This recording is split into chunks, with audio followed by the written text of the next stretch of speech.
just faced with a really stressful situation. The bill collectors are calling. Gotta pay the bills, right? Supposed to pay the bills on the 20th, and here's the 24th, and a couple of these people, I said, I'll get there, I'll be there, don't worry, I'll be there. Not knowing how it's coming.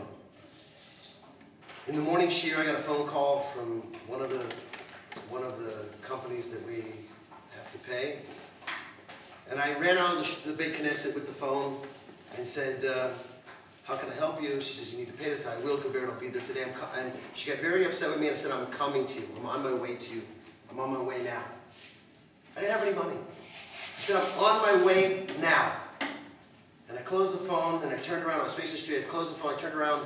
I faced up at the wall, and our Yesh Lasot sign's there. And I said, Abba, how can you do this to me? Abba, it's not fair. I'm trying to help you people. Abba, I don't want to be a busha. It's not about me. I'm not embarrassed to be embarrassed. I'm not embarrassed to have somebody say something to me. But everybody knows I'm a Talmid of Rav Shalom Arush in this town. Everybody knows I'm a Talmid of Rabbi Nachman in this town. And everybody knows that I believe in you. So the busha is on my Rabbi, on my Rav, and on my Rebbe, and on you. How can you do this to me? How can it be? But if this is what you want, it's what you want. Abba! Beep, beep, flash, flash. This guy whips over to the side of the road, says to me, hey, come here. So I step 2 steps to the side of the road. He rolls down his window. He's in a fancy car. He goes, I hear you're doing good things. Here's some truma. And he drove away. True story. I got witnesses. I got witnesses. True story. He drove away. I said, wait a second, because I don't have time now. I'm in a hurry. He drove away. God made me not a liar. I jumped over to bet and took care of the chov and paid a few other chovot for the yeshiva real quick. But it was incredible. But it was such an emotional drain that I was so tense prior, and I walked in relieved. I counted the money out on the table in front of everybody. I stopped the shiur. It was on videotape. Stopped the shiur and told everybody what just happened. I couldn't help but cry. Because just a few days earlier, that's something, everybody says, oh, that's big. A few days earlier, I'm walking up the street and have a witness here, kosher witness. We were carrying a big box, a heavy thing, back up the hill from the Merkaz.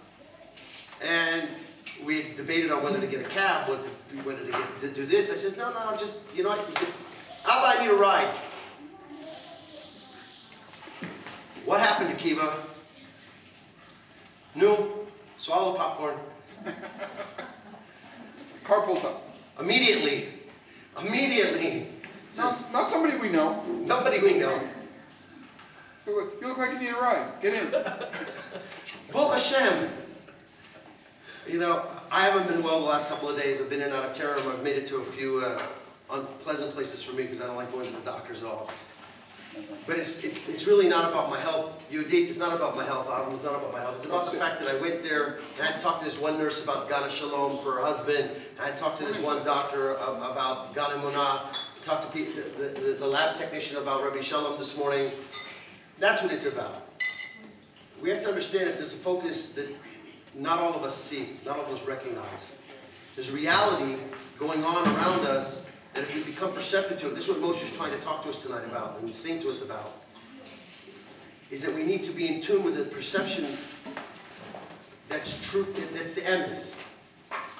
There's a perception that is real. And it's not necessarily what we taste, touch, smell, or feel on a regular basis, but it's definitely those things that walk up to us, like these 2 incidences that I just explained to you. That we can live on a different reality. We know, as Jews, we live me'al teva, we live above nature. So it tells us in the Torah. The Hazal tells us that we live me'al teva. We live above nature. We're above time. We're above space. We can choose. Yeah, we can choose to live that way, or we can choose to live down here. That's the issue of Bechira, which we won't go into right now. But the fact is we can choose to live this way, or we can choose to struggle. It's my whole heartfelt desire, kind of feel like it's my personal mission almost when Rav sent me down here to do this, to try to, if I can't explain it or teach it, to at least be an example of it.